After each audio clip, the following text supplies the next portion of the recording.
సచిదానంద సమర్థ సద్గురు సాయి మహారాజ్కి జై. సాయి బిడ్డలందరికీ కూడా సాయినాథుని ఆశీర్వాదాలతో మనము గురుచరిత్ర పారాయణం 8వ అధ్యాయంలో ఉన్నామండి. ఈ 8వ అధ్యాయంలో నిన్న ప్రస్తావన చెప్పుకున్నాము. ఇప్పుడు కథారంభంలోకి వెళదాం. నామధారకుడు స్వామి శ్రీపాద శ్రీవల్లభులు గోకర్ణ క్షేత్రములో ఎంతకాలం ఉన్నారు? అసలు భగవతావతారమైన ఆయనకు పుణ్యక్షేత్ర సందర్శనము చేయవలసిన పనేమి?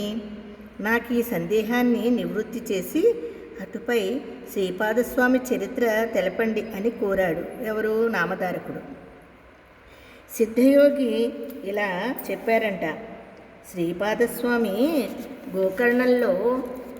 గోకర్ణ క్షేత్రంలో 3 సంవత్సరాలు నివసించి తర్వాత శ్రీశైలం వెళ్ళారట. అక్కడ 4 నెలలుండి భక్తులను అనుగ్రహించి అక్కడ నుండి నివృత్తి సంగమానికి వెళ్ళి స్నానం చేసి తరువాత కురువరపురం వెళ్ళారటండి. అక్కడ కృష్ణ వేణి అనే 2 నదులు కలవడం వలన అది ఎంతో పవిత్రమైనది. దానికి తోడు భగవంతుడైన శ్రీపాదస్వామి అక్కడ స్థిర నివాసం చేయడం వలన ఆ క్షేత్రము లోకవిఖ్యాతమైందటండి. ఇప్పుడు దానిని కురుగుడ్డి అంటారు. అక్కడ శ్రీపాదస్వామిని శ్రద్ధాభక్తులతో కొలిస్తే సర్వకామ్యాలు సంప్రాప్తమవుతాయని అక్కడి శ్రీపాదస్వామి అదృశ్యులై మరొక అవతారం ధరించారు. చూడండి, ఇక్కడ మనం తెలుసుకోవాల్సింది ఏంటంటే, దానికి తోడు భగవంతుడైన శ్రీపాదస్వామి అక్కడ స్థిర నివాసము చేయడం వలన ఆ క్షేత్రంలో లోకవిఖ్యాతమైందటండి.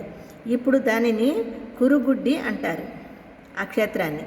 అక్కడ శ్రీపాదస్వామిని శ్రద్ధాభక్తులతో కొలిస్తే సర్వకామ్యాలు సంప్రాప్తిస్తాయని అక్కడ శ్రీపాదస్వామి అదృశ్యులై మళ్ళీ మరొక అవతారం ధరించారటండి.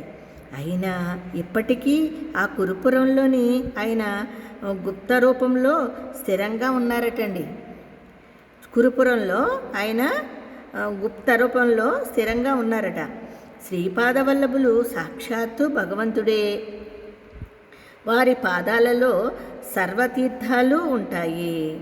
అయినప్పటికీ పుణ్యక్షేత్రాలన్నిటినీ పావనం చేయడానికి, ఆయా క్షేత్రాలలోని ముముక్షువులను ఉద్ధరించడానికి కూడా ఆయన దేశాటనము చేశారట.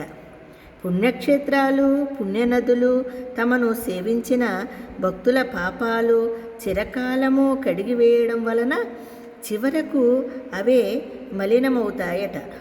అప్పుడు శ్రీపాదుల వంటి మహాత్ముల పాదస్పర్శ వలన తిరిగి పవిత్రమవ్వాలని అవి తపించిపోతూ ఉంటాయంటండి. ఈ విషయము శాస్త్రాలు కూడా చెప్పాయండి. ఇక శ్రీపాదుల వృత్తాంతము వివరిస్తాను, శ్రద్ధగా వినుడు. కురుపురంలో వేదవిధుడైన ఒక సద్బ్రాహ్మణుని భార్య అంబిక మహాపతివ్రత. కానీ పూర్వకర్మ వలన ఆమెకెందరో పిల్లలు పుట్టి కూడా కొద్ది కాలంలోనే చనిపోతూ ఉండేవారు. ఆమె ఎన్నో దానాలు, వ్రతాలు చేసింది, ఎన్నో తీర్థక్షేత్రాలు దర్శించింది. కొంతకాలానికి ఆమెకు ఒక కొడుకు పుట్టాడు. కానీ దురదృష్టవశాత్తు ఆ పిల్లవాడు స్తబ్దుడు, బుద్ధిహీనుడు, జడుడు అయ్యాడు. పాపం అయినప్పటికీ లేక కలిగిన అతనిని తల్లిదండ్రులు ఎంతో గారాబంగా పెంచుతున్నారు. 8వ సంవత్సరము రాగానే, ఆ పిల్లవాడికి 8వ సంవత్సరము రాగానే తండ్రి అతనికి ఉపనయనం చేసి వేదాధ్యయనము చేయించాలని చూచాడు. కానీ ఆ మందమతి ఎంతకాలానికి ఒక్క వేదమంత్రమైనా సరిగా నేర్చుకోలేకపోయాడటండి ఆ పిల్లవాడు. ఆ మంత్రానుష్ఠానము ద్వారానైనా అతని బుద్ధిమంతునిగా చేయాలని తండ్రి అతనిని కొడుతూ ఉండేవాడు. అది చూడలేక అంబిక అడ్డు వచ్చి, వీడు లేక లేక కలిగిన పిల్లవాడు, మందమతి అయిన వీనిని దండిస్తే మట్టుకు ఏమి లాభము? వీనికి విద్య రాకున్నా సరే మీరు వాణ్ణి కొట్టవద్దు.